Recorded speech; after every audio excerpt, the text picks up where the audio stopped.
নিশ school SEO কোর্সে আপনাকে স্বাগতম। আপনাদের সাথে আছি আমি সম্রাট বিশ্বাস। আজকে ক্লাসের টপিক এসইও কত ধরনের, এসইও আসলে কত প্রকার। গত ক্লাসে আপনাদের এসইও সম্পর্কে একটা প্রপার ধারণা দেওয়ার চেষ্টা করছি। তো আজকের ক্লাসে আলোচনা করব এসইও কত ধরনের হতে পারে বা এসইও আসলে কত ধরনের, এই বিষয়ে বিস্তারিত আলোচনা করতে চাচ্ছি।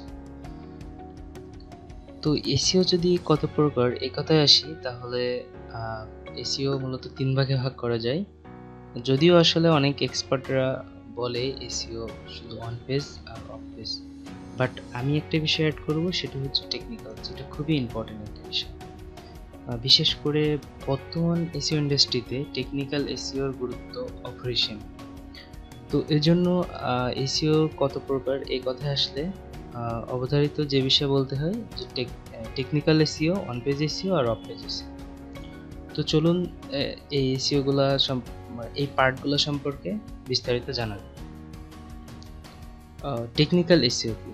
যদি আপনার গত ক্লাসে ভিডিও দেখে থাকেন, তাহলে আমরা যখন গুগলে সার্চ করি, তো সার্চ করার পরে আমরা যে রেজাল্টগুলো দেখতে পাই সার্চের রেজাল্ট পেজে, সেখানে আমরা ক্লিক করলে যে কোনো একটা ওয়েবসাইটের পেজে চলে যায়। সেখানে আমরা আমাদের যে ধরনের ইনফরমেশন খুঁজতেছি ইনফরমেশন পেয়ে যায়। তো যেহেতু একটা ইনফরমেশন পেজ থাকে, তাহলে অবশ্যই একটা ওয়েবসাইটের মাধ্যমেই তো একটা ইনফরমেশন প্রোভাইড করা হচ্ছে। তো ওয়েবসাইটের ইনফরমেশন ওয়েবসাইটের মাধ্যমে যেহেতু প্রোভাইড করা হচ্ছে, তাহলে এখানে আপনার কিছু টেকনিক্যাল ব্যাপার থাকে, যেমন একটা ওয়েবসাইট বানানো, তারপরে ওয়েবসাইটটা ম্যানেজ করা, প্লাস ওয়েবসাইটটা গুগলের কাছে গুগলের কাছে সাবমিট করা। শুধু গুগল না, অন্য যেসব সার্চ ইঞ্জিন আছে, তারপরে ওয়েবসাইটটাকে মনিটরিং করা, প্লাস হচ্ছে আরও অনেক টেকনিক্যাল ব্যাপার যেগুলো আছে। ওয়েবসাইটের স্পিড অপটিমাইজেশন করা, ওয়েবসাইটের ডিজাইনটা কেমন হবে, এই যেসব ওভারঅল বিষয়গুলা, এগুলোকে আমরা টেকনিক্যাল এসইও বলতে পারি। যদিও আরও বিস্তারিত অনেক কিছু আছে, বাট যেহেতু আপনি নতুন, সো অত বিস্তারিত আমি বলতেছি না, যে হয়তো নাও বুঝতে পারেন। এই জন্য, যেহেতু এটা থিওরিক্যাল পার্ট, তো এই জন্য আমি জাস্ট যেটুকু বললে আপনারা বুঝবেন শুধু সেটুকুই বললাম আর কি। তো টেকনিক্যাল এসইও পরে অন পেজ এসইও। এখন অন পেজ এসইওটা কি? তো অন পেজ এসইও হলো, মনে করেন আপনি যখন গুগলে কোনো ডাটা সার্চ করেন, অথবা যে কোনো সার্চ ইঞ্জিনে, গুগল বলেন, বিং বলেন, যে কোনো সার্চ ইঞ্জিনে কোনো ডাটা যখন সার্চ করেন, তো সার্চ করার পরে আপনারা কি দেখতে পান? একটা আর্টিকেল দেখতে পান, অথবা একটা আর্টিকেল বা একটা কন্টেন্ট। তো এই যে কন্টেন্ট তৈরি করা বা একটা ওয়েবসাইটে কন্টেন্ট দেওয়া, বা আপনি যে ইনফরমেশনটা খুঁজতেছেন সেই ইনফরমেশনটা যে দেওয়া ভিজিটরকে, যে এই ইনফরমেশনটা ফুল দেওয়ার জন্য যেসব কাজ করতে হয়েছে, যেমন মনে করেন যে কোন টপিকের ওপর একটা কন্টেন্ট তৈরি করব, এটার জন্য কিওয়ার্ড রিসার্চ করতে হয়েছে, বা আপনি যেটা লিখে গুগলে সার্চ করতেছেন, সে তো নিশ্চয়ই ওয়েবসাইটের ওনার ওই টপিকের ওপরই কন্টেন্ট আর্টিকেল তৈরি করছে।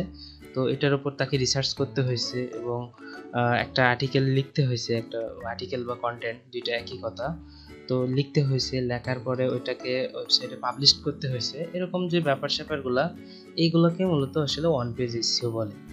তো আশা করি ওয়ান পেজ এসইও কি বুঝতে পারছেন।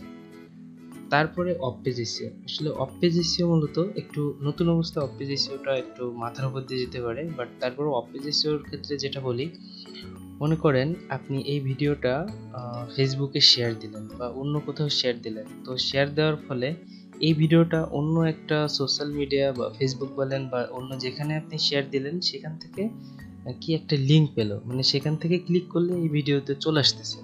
হ্যাঁ, তো এই ভিডিওটা অন্য যে জায়গা থেকে লিঙ্ক পাচ্ছে।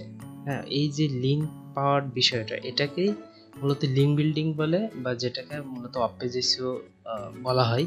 কারণ মনে করেন যখন একটা ওয়েবসাইটে কন্টেন্ট পাবলিশ করা হচ্ছে, বা আর্টিকেল লেখা হচ্ছে, বা টেকনিক্যাল যে কাজবাজগুলো করা হচ্ছে, এগুলোর জন্য কিন্তু আপনার ওই ওয়েবসাইটে, নির্দিষ্ট ওয়েবসাইটের ওনার ওই ওয়েবসাইটে তাকে করা হচ্ছে, ওয়েবসাইটে লগ ইন করতে হচ্ছে, ওয়েবসাইটের একটা অ্যাক্সেস লাগতেছে। বাট আসলে অফ পেজ এসইও ব্যাপারগুলা একটা ওয়েবসাইটের মূলত অ্যাক্সেস লাগে না। হ্যাঁ, একটা ওয়েবসাইটের লিঙ্ক অন্য জায়গায় শেয়ার করা, এটার জন্য তো আসলে ওয়েবসাইটের অ্যাক্সেস লাগে না। হ্যাঁ, প্লাস হচ্ছে নর্মালি বা ফর্মালিটি ভাবে যেটা বলা হয়, লিঙ্ক আসলে অন্যরাও যে শেয়ার দিচ্ছে এটা থেকে কিন্তু লিঙ্ক তৈরি হচ্ছে, বা অন্য যে কোনো ওয়েবসাইট ওনার কিন্তু আমাকে একটা লিঙ্ক দিতে পারে, বা আমার অন্য কেউ অন্য কোনো ওয়েবসাইটে বলেন বা অন্য কোনো প্ল্যাটফর্মে সে কেউ এই ভিডিওটা শেয়ার করতে পারে, বা অথবা যে কোনো পেজকে অন্য কেউ লিঙ্ক দিতে পারে। এটা হচ্ছে অফলাইনের একটা ব্যাপার, এই জন্য এটাকে আসলে অপেজিসি বলা হয়। যদিও আসলে বিস্তারিত আমি বললাম না, কারণ বিস্তারিত বললে এটা আপনি নাও বুঝতে পারেন। যখন প্র্যাকটিক্যাল পার্টে যাব তখন আরও ইন ডিটেলস বুঝতে পারবেন। তো আপাতত এটুকু বুঝলে হবে যে অফ পেজ এসিও মানে লিঙ্ক করা বা কোনো স্পেসিফিক পেজের অন্য পেজ থেকে লিঙ্ক পাওয়া। তো এটা আসলে কেন দরকার? কারণ লিঙ্ক মূলত একটা সাপোর্ট হিসেবে কাজ করে। একটা পেজের যদি অন্য কোনো পেজ থেকে লিঙ্ক পায় তাহলে সেটাকে একটা সাপোর্ট হিসেবে কাজ করে বা একটা রিকমেন্ডেশন হিসেবে কাজ করে। হ্যাঁ, তো যখন আপনি মনে করেন গুগলে কোনো কিছু লিখে সার্চ করতেছেন, ফর এক্সাম্পল কথার কথা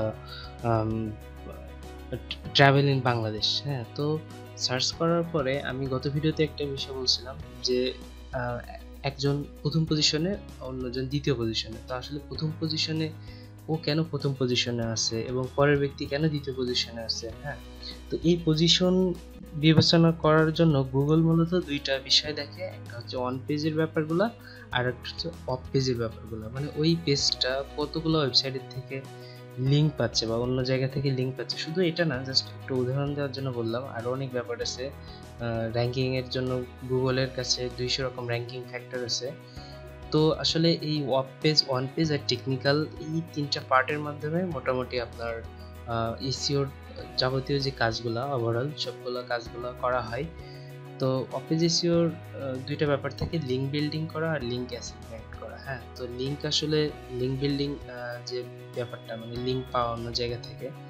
তো একটা হচ্ছে নিজেরা লিঙ্ক তৈরি করা, যেহেতু আপনি আপনার ওয়েবসাইটের জন্য অন্য জায়গা থেকে লিঙ্ক, যেমন ফেসবুকে শেয়ার দিলে একটা লিঙ্ক তৈরি হচ্ছে, লিঙ্ক হচ্ছে, বা অন্য কোথাও শেয়ার করলে একটা লিঙ্ক হচ্ছে, বা অন্য জায়গায় একটা লিঙ্ক আমরা করতে পারতেছি। তেমনিভাবে আমরা এমন কিছু কার্যক্রম করতে পারি যে অন্যরা আমাদেরকে অটোমেটিক লিঙ্ক দিবে। তো এটাই মূলত হচ্ছে লিঙ্ক অ্যাচিভমেন্ট। তো যাই হোক, আপাতত এটুকু বুঝলে হবে। পরবর্তীতে যখন আমরা প্র্যাকটিক্যালি কাজগুলো করব তখন আশা করি আরও বেশি ক্লিয়ার হয়ে যাবেন। তো আশা করি মোটামুটি বুঝতে পারছেন এসইও কত প্রকার এবং বিষয়গুলো কিভাবে কি কাজে হয়। সামনের ভিডিওগুলোর জন্য ওয়েট করেন, ইনশাল্লাহ বেটার কিছু আসতেছে।